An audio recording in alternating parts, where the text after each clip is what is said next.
Very much. We are at Nairobi West Hospital.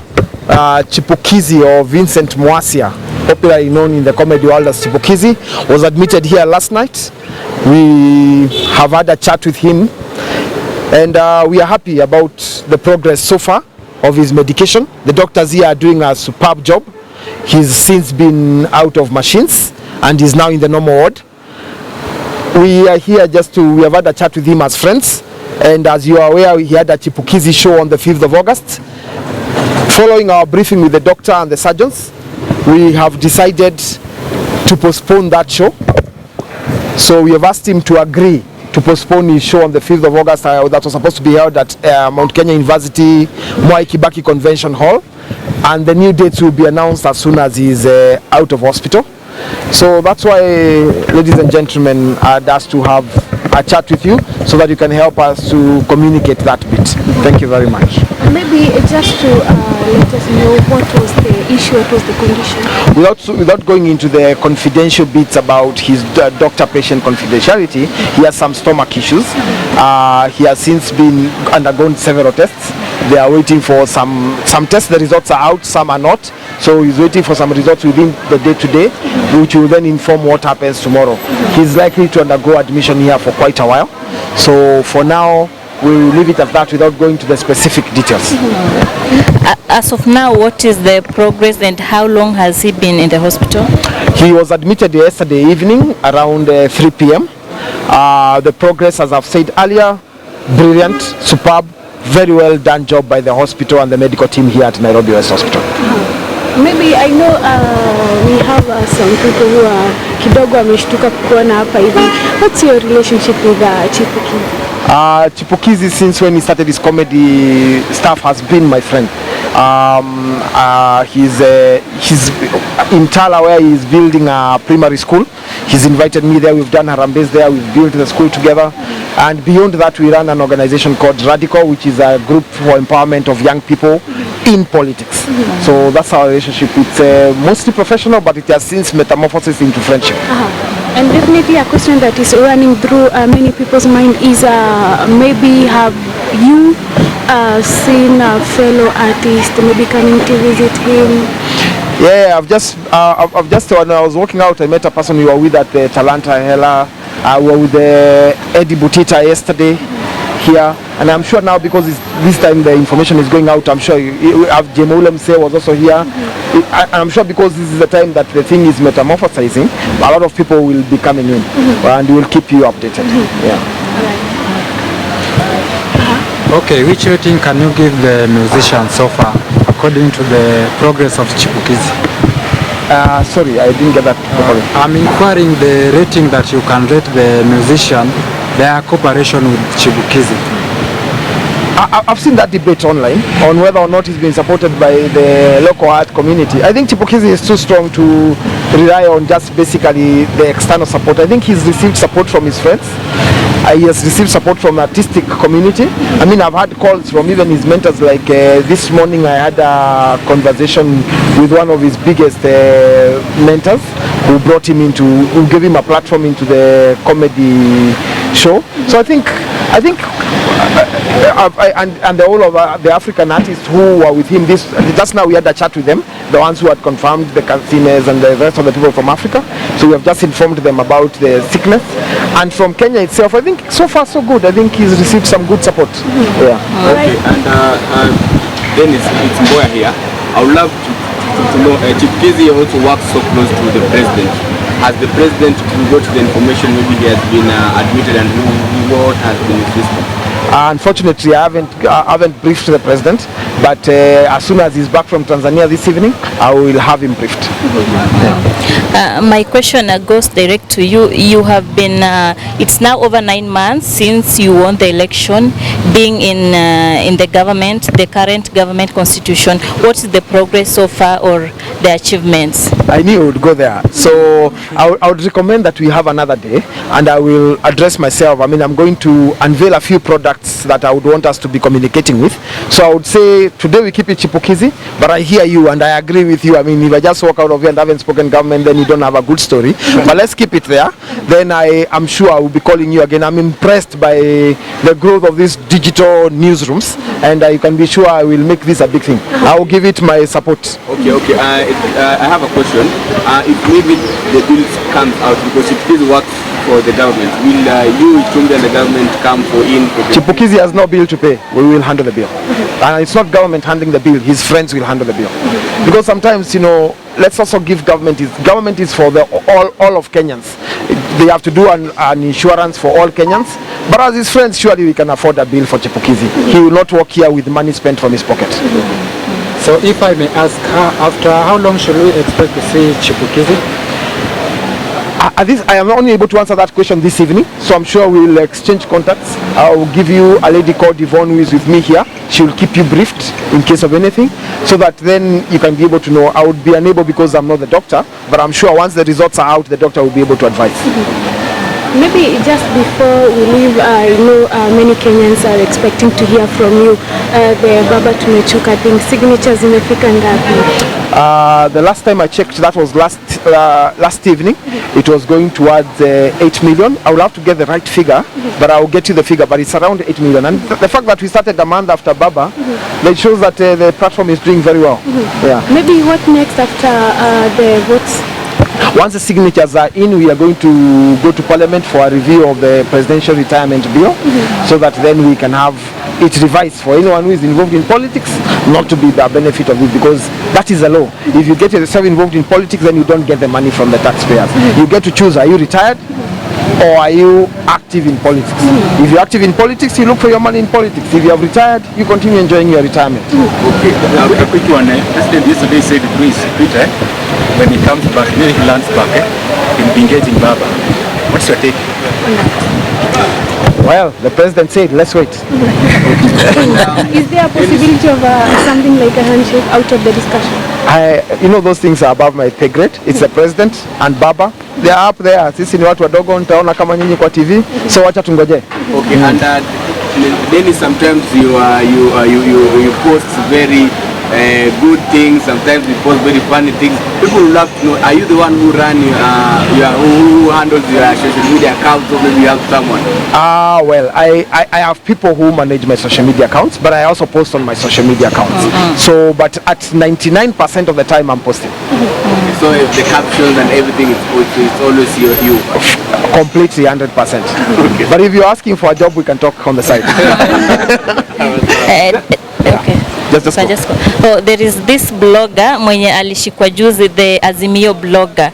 Maybe you can tell us something about that. Pauline Njoroge. Well, first of all, I am completely opposed to anyone, including you guys. If any of you is ever arrested and charged on cybercrime law, please call me. I may not do much, but at least I'll get your lawyer. As for the specific case of Pauline Njoroge, who I think is appearing in court today again for mention, this is what I have to say. The charge of cyber harassment is total nonsense. Who can harass William Ruto, President William Ruto, on social media? I mean, we have had insults from 2019, 2018, and before that he had even more insults. Why would anyone why would the DPP think that is a crime that deserves to be charged? I am completely opposed to those kind of things, because I have been charged on those laws. They are the most stupid things. They have charged me 4 times, I have won 4 times, and I'm in court making money from them. Why should we continue doing the same wrong thing over time? The cybercrime law in this country needs an urgent review. As it is now, it is a law that was made for the typewriter. The people who made that law did not envisage the era of the computer. It is a law in brief that should be deleted from our society. Maybe you speak to Chipukizi, he's now your friend, as much as you've been talking to him, maybe for one, what if you listen to him as he now? Chipukizi, fight hard, my brother. Fight hard, my friend. Get healed soon. Sitasema ugua pole, nitasema pona haraka. and we really wish him well, and I wish that he gets out so that he can get back to what he does best. He works for the presidency, and he also has a comedy plan for universities that he wants to roll out, and both universities and high schools that he wants to roll out from September. So I wish him very quick recovery. By the way, guys, in December this year for Jamhuri Day, we are celebrating, the theme for Jamhuri Day this year is creative economy, the sports and the arts. And so Chipukizi will be playing a key role in ensuring that the creative economy has its space, and we have a whole 1 week of celebration. Remember that this year we are also doing Kenya at 60. Kenya is turning 60-year-old. Therefore, we need Chipukizi to be healed quick enough we can begin planning. Maybe I can ask my friend Karondo, who is with me here, and he's also the vice chair of Radical, where Chipukizi plays a key role, just to say something. Just a question. Just let him speak and then I'll take the question. Thank you very much, Rondo, Vice Chair, Radical Movement. And we are basically here to wish our brother and our friend Chipukizi a quick recovery. And also, we know this has come at a very difficult time because, of course, he had the show planned out, and he had so many guests that we were anticipating from across Africa, over 11 celebs from across Africa, and also the Kenyan celebs. So for us having to convince him to cancel that or to postpone that event to another day was a hard decision. But I want him to know that sometimes, and actually everything happens for a reason.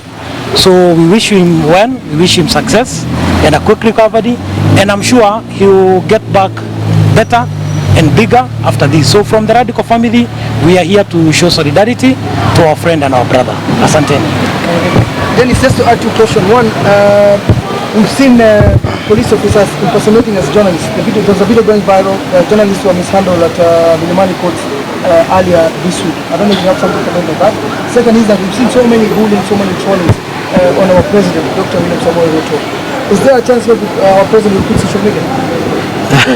Like what Ruto did? Let me start with the second one. Absolutely no chance. That's why I started by saying there can never be cyber harassment like they claim on that charge on the blogger who was charged in Malindi. There cannot be cyber harassment on President William Ruto. William Ruto has had all those kind of exchanges for a long time. We understand the opposition has its place. They must do their thing. If their thing is insults, it is their right to insult. In fact, in my view, it is also in the freedom of speech, it is also a freedom to insult. You have a right to insult if you so wish. So William Ruto is not getting out of social media. In fact, he should be getting on he should be forming a WhatsApp channel now that WhatsApp channels are open in Kenya. Number two was regarding to police officers impersonating journalists, and then journalists who handled at Milimani Court, and then maybe finally on new President Ruto counters with Luke. Okay, so on the harassment of journalists, sorry, I do not have the facts on what really happened, but if journalists were harassed, that deserves an apology. We, however, need to put this debate into context. Let's also talk about the policemen. Yesterday you heard 35 of them were injured, one of them died. Who is speaking about them? 305 were injured. 35 are in hospital, I think, or 301 dead. Let's also talk about them. They also have families, they are also children of people. So as we speak about the conversation about the whole bit, let's also talk about the policemen. For the people who died during this protest, we condole with their families and wish them quick recovery. For the ones who are in hospital, for the ones who died, we wish their families fortitude and God's own comfort that only He can offer to them. Those include the policemen who were involved in it. So that's all I have to say on that bit. What about the police officers maybe impersonating journalists? You saw that video? I saw the video. I saw the gentleman who I do not think he was impersonating journalists. A policeman can have a camera. Did you know policemen have a media department, by the way? That is not impersonating, it's police doing their job. So I do not think there was any impersonation. It is it is the interpretation of you guys on what it was as opposed to what it is. Policemen have even the military has a whole media department. So when you see them with cameras, there are police also who do camera work and media like you guys. Maybe my last question from me. Last week we also Babu Owino was arrested before Wednesday, and later on he said that mambo hayakuwa sawa, nadhulumiwa, inachukua muda kabla hajapelekwa mahakamani. I don't know what you have to say about that. Well, the law, it's in the court, so I'll leave the court to do its process. Then I'll have my talk once the court makes a decision. I'll have my say at that point. The last question from me. Do you think that Maandamano, it has come to an end?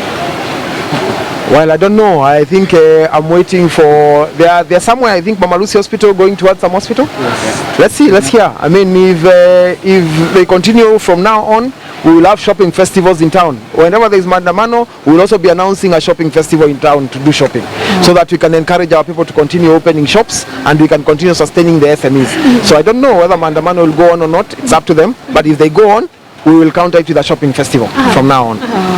Just a point of it, may I ask how much the cost of your suit? Yeah. Mimi ni mkulima mdogo, nitakuonesha ile shop mimi huenda nikupatie hiyo plug alafu tuone ni aje. Thank you. Do you still have the same friends you had before joining Kenya Kwanza? Absolutely. You know, I didn't join government yesterday. I've been in, within government corridors from 2013 before we disagreed with some people in 2019, then came back. I have kept my friends throughout. I mean, power and access to power does not necessarily mean you are the person with the power. And then number two, it shouldn't change who you are. But I think today I've made new friends in this team. So let's be friends. So I've kept my old friends, but I keep making new friends. Thank you. All right, and as we finish up, maybe talk to Kenyans. Wow. Well, Kenyans, for today, I would just be asking you to pray for Chipukizi so that he can get back his health and he's able to come back to his beat.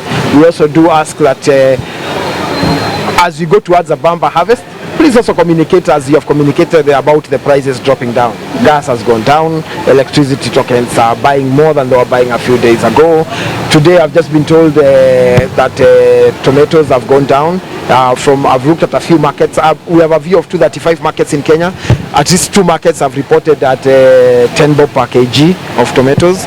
So I think the prices are also going down on some items. As much as you have reported about prices going up, also report about prices that are going down. Thank you very much. Thank you for your time.